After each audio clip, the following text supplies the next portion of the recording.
Sa iba pang mabalita, nakatangay na matataas na kalibreng baril, handgun at mahalagang kagamitan ang mga rebelde New People's Army o NPA na sumalakay sa isang police station sa Eastern Samar.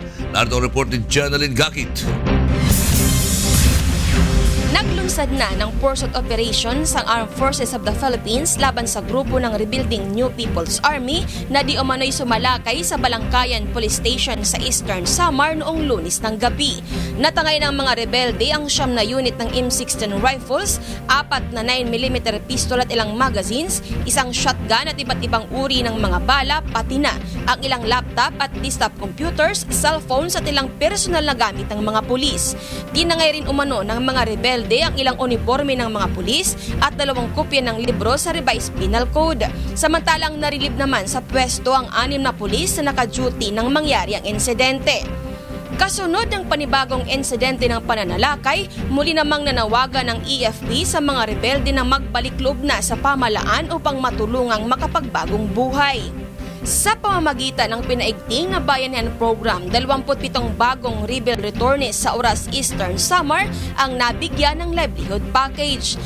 Try na ng NPA na yung iba hindi na surrender kasi natatakot kaya bubugin daw. Yung andun pa kasi hindi pa nag-surrender. Ito, nananawagan ako para sa ating lahat. Hindi masama yung ginagawa ng militar.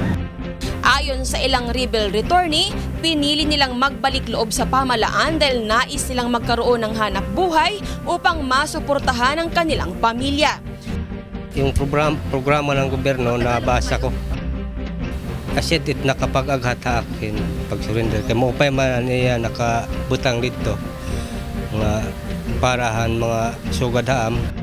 Bukod sa livelihood assistance, tatanggap rin ng 65,000 pesos ang rebel returnees mula sa OPAP at DILG sa ilalim ng Comprehensive Local Integration Program.